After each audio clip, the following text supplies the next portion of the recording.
na masunod ang aking mga pinag-uutos sa inyo. Kaya ako'y nagpapasalamat sa inyo, aking mga minamahal na mga anak, aking mga minamahal na mga lingkod, aking mga minamahal na hinirang at pinili sa mundo ito. At hindi ako nagkamali ng pagpili sa bawat isa sa inyo, aking mga anak.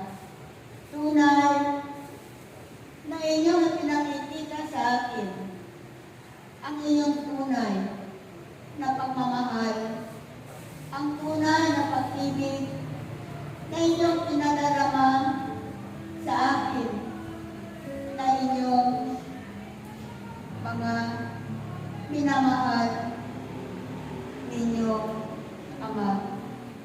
Nararamdaman ko, aking mga anak, na ako nga inyong mahal na mahal, sapagkat sa kabila ng mga pagsubok na aking pinapahintulot sa inyong mga buhay, ay inyong malugod na pinagsisikapan, na inyong sinusunod ang bawat pinag-uutos ko sa inyo. Kaya ako'y nagpapasalamat sa inyo, aking mga anak. Salamat sa inyo lahat, aking mga anak. Ipag kayong makalala, aking mga anak, sapagkat sa inyong bagong patuloy at maluwag ninyong pagsunod sa aking kalooban, ay ito ang aking sasabihin sa inyo, aking mga anak, na ang aking ipinangako na biyaya at pagpapala sa inyo sa komunidad na ito ay akin ang ibubuhos sa komunidad na ito. Batid ko na ang bawat isa sa inyo ay laging umaasa sa inyong Ama. Nababatid ko na ang bawat isa sa inyo ay laging naghihintay sa biyayang ito na aking ipinangako sa komunidad na ito. Aking mga anak, malapit na at inyong asahan ang mga salitang pinitawan ko sa oras na ito. Sa panahon na ito, aking mga anak, nababatid ko na maraming problema sa inyong tahanan. Maraming problema sa bawat tahanan ng dahil sa mga nagaganap na mga kaguluhan sa mundo ito.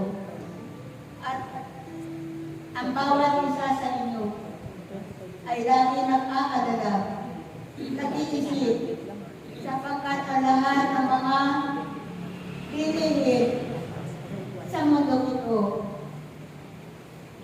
ay laging tumataas ang mga bilihin. Laging tumataas ang mga presyo ng mga bilihin sa mundo ito. Kaya nababatid ko, aking mga anak, na kayong lahat ay nag-iisip, na kayong lahat ay nag-aalala, sapagkat sa inyong nakikita na kaguluhan sa mundo ito ay nadadamay ang lahat ng mga bagay na inyong kinakailangan. Kaya aking mga anak, tandaan ninyo na ang biyayang ito ay akin lang ipagkakaloob sa bawat isa sa inyo. Mahahawakan na ninyo sa inyong mga kamay ang inyong inaasahan na pangako ng inyong Ama. Sapagkat sa paparating na mga taon ay lalong tumataas ang mga kiligit. At alam ko na kayong lahat ay nag-aalala sapagkat kayong lahat ay kulang na kulang sa sarili. Kaya naman aking panganak,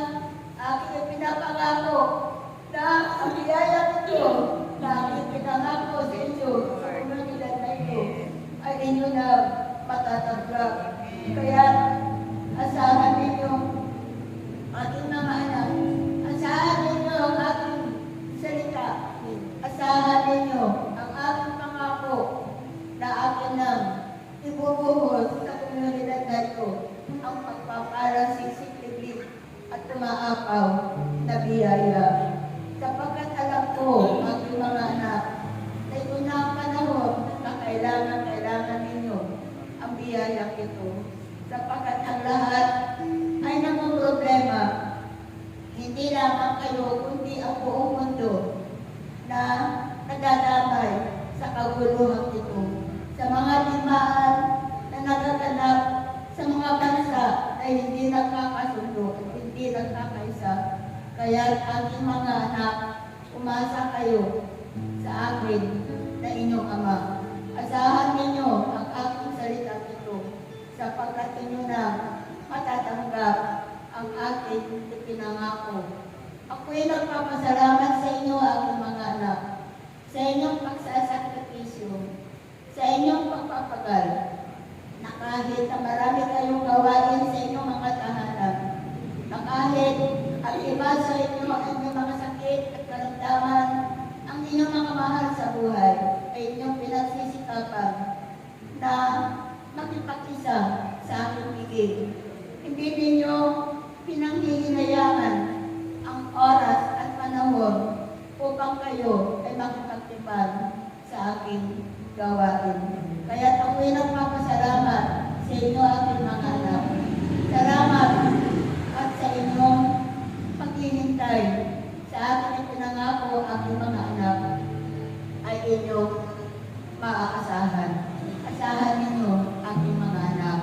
At maraming salamat sa oras na ito sapagkat kayo ay naparito sa aking templo upang makipag-isa sa aking bigay. Salamat sa inyo, aking mga anak, at sumainyo ang aking kapayapaan. Sumainyo